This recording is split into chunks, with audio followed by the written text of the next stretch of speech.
या 5ही आरोपींचं interrogation police कस्टडीमध्ये झालेलं होतं. त्याच्या अनुषंगाने बरेचसे पुरावे हे पहिल्या 10 दिवसांमध्ये तपासामध्ये पोलिसांनी गोळा केलेले होते.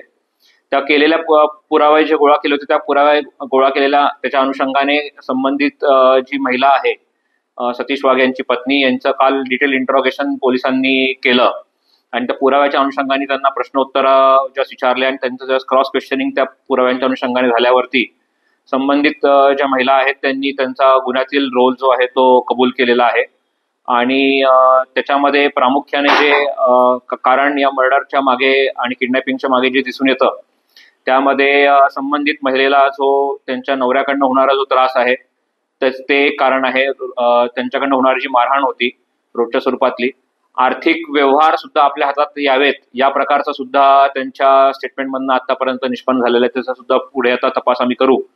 आणि तिसरं एक जे कारण प्रामुख्याने जे समोर येत आहे त्याच्यामध्ये जो यातला प्रमुख आरोपी अक्षय जवळकर आहे ज्याने ह्या कटामध्ये पूर्ण सहभाग आणि पूर्ण प्लॅनिंग केलेलं होतं, त्याच्यासोबत या महिलेचे संबंध असल्याचं सुद्धा तपासामध्ये निष्पन्न झालेलं आहे आणि त्या अनुषंगाने त्यांनी कबुली सुद्धा त्यांच्या जबाबामध्ये आता दिलेली आहे.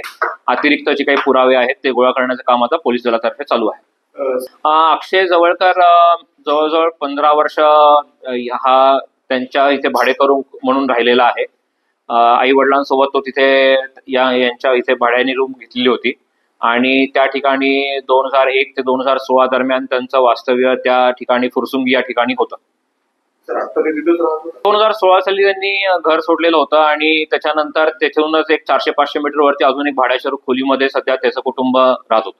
आतापर्यंत झालेल्या तपासामध्ये 2 गोष्टी समोर आलेल्या आहेत की याच्यामध्ये जवळजवळ 5 लाखाच्या आसपासची जी अमाऊंट आहे ती अक्षय जवळकर यांनी जे मारेकरी आहेत 4 त्यांना देण्याचं कबूल केलं होतं. त्यातले काही ऍडव्हान्स स्वरूपात त्यांनी दिले होते. त्यातली काही अमाऊंट पोलिसांनी तपासामध्ये आता रिकव्हर सुद्धा केलेली आहे, जप्त केलेली आहे आणि ही जी काही अमाऊंट आहे ही प्रामुख्याने अक्षय जवळकर यांनीच दिलेली. आतापर्यंत ही अमाऊंट मध्ये देण्यामध्ये पत्नीकडनं त्यांच्या ट्रान्सफरचं तसे पुरावे अजून आलेले नाहीत. पुढे तपास आता PCR घेतल्यावरती होतील.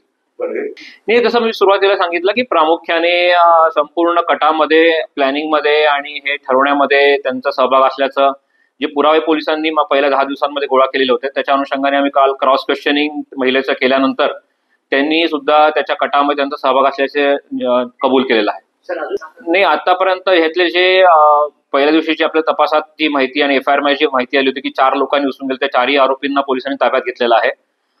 त्याच्यानंतर याच्यातलं जे जो मूळ कटात ज्यांनी सहभाग प्लॅनिंग केलं होतं त्या अक्षय जवळकरला पण घेतलेलं आहे आणि आता या महिलेला ताब्यात घेतलेला आहे. 6 आरोपी अटक झालेत. अजून अतिरिक्त आरोपी निष्पन्नाची शक्यता कमी आहे, तरी पण आम्ही तपास करत आहोत.